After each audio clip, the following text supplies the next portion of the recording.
এই মুহূর্তে ঘরে বসে বা পথে প্রান্তর থেকে যে যেখানে ভিডিওটি দেখছেন সবাইকে জানাই আন্তরিক শুভেচ্ছা ও অভিনন্দন।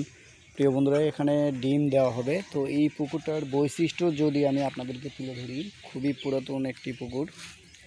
এই যে শান দেখেন, একবারে ছোট ছোট ইট এবং অনেক পুরাতন। তো এই পুকুরের নাম কি সেটি আপনাদেরকে জানাবো, পাশাপাশি এখানে যে ডিম দেওয়া হবে সেটিও আপনাদেরকে জানানোর চেষ্টা চালাবো। আসলে ডিম করার জন্য পুকুরটা কিন্তু এইভাবেই প্রস্তুত করতে হবে। আপনারা দেখেন চতুর্দিক দিয়ে কিন্তু নেট করা রয়েছে।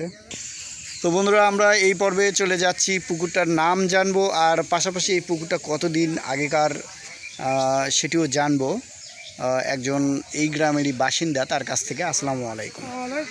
ভালো আছেন না? আলহামদুলিল্লাহ। একটু এইদিকে আসেন। তো আপনার কাছে একটু জানতে চাচ্ছি আমরা যে এই যে পুকুরটা আমরা দেখেছি, এই পুকুরে এই যে শান আছে, পুরাতন একটা শান দেখা যাচ্ছে, ধ্বংসাবশেষ আর কি। তো এই পুকুরটা আপনি যখন ছোটবেলায় ছিলেন, মানে ছোট ছিলেন, তখন থেকে কি দেখছেন? তার আগে আমার বাবি করতে পারে না, আপনার বাবাও বলতে পারে না যে কে খনন করছে? পুকুরটার নাম কি একটু যদি? পুকুর বাগিচার পুকুর বলে। বাগিচার আম গাছ ছিল, সেই আগলা থেকে সেই বাগিচা বলে। মানে এই পুকুরের পাড় দিয়ে আম গাছ ছিল? হ্যাঁ, আম গাছ ছিল, এবার চতুর্দিক দিয়ে আম গাছ ছিল। তো এই জন্য এই পুকুরটার নাম দিয়েছে বাগিচা পুকুর, তাই না? হ্যাঁ, বাগিচা। বাগিচা পুকুর। তো আপনার বাপ দাদারাও বলতে পারে না? আপনার নামটা একটু বলেন। আব্দুর রাজ্জাক সাহেব। তো আপনিও দেখে আসছেন যে এইভাবে এই পরিস্থিতি, অনেক পুরাতন পুকুর।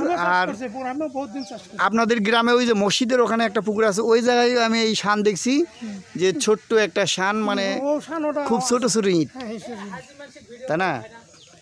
তো যাই হোক, আপনি সুন্দর একটা তথ্য দিলেন, খুব ভালো লাগলো। হজ করে আসছেন কত সালে? 19 সালে। 19 সালে। যাক, আমাদের জন্য দোয়া রাখবেন। আবার এই যে মাছ চাষি যারা রয়েছে তাদের জন্য দোয়া রাখবেন। হ্যাঁ, তো বন্ধুরা, এই পুকুরটার ইতিহাস শুনছিলাম, আপনারা জানলেন যে এই পুকুরটার নাম কি।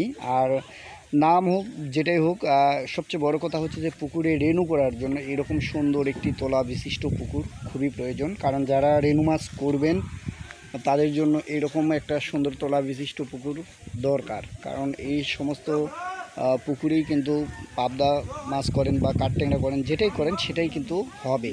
তো এইবারে 2024 সালে আবহাওয়া এবং তাপমাত্রার কারণে মাছ কিন্তু প্রোডাকশন ভালো আসেনি, প্রোডাকশনে খুব সমস্যা, যার জন্য পাবদা মাছের খুবই সংকট। সামনে যারা পাবদা মাছ পুকুরে সেটিং দিয়েছেন, এইবারে ভালো একটা দাম পাবেন আশা করি। তো বন্ধুরা, যে যেখান থেকে ভিডিওটি দেখলেন ধৈর্য সহকারে, সবাইকে জানাই আন্তরিক শুভেচ্ছা ও অভিনন্দন।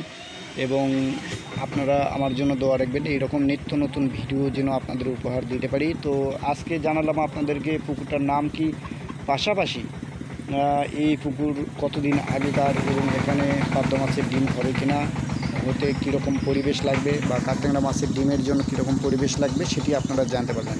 তো সবাইকে ধন্যবাদ জানিয়ে এবং সকলের সুস্বাস্থ্য কামনা করে শেষ করছি। আল্লাহ হাফেজ।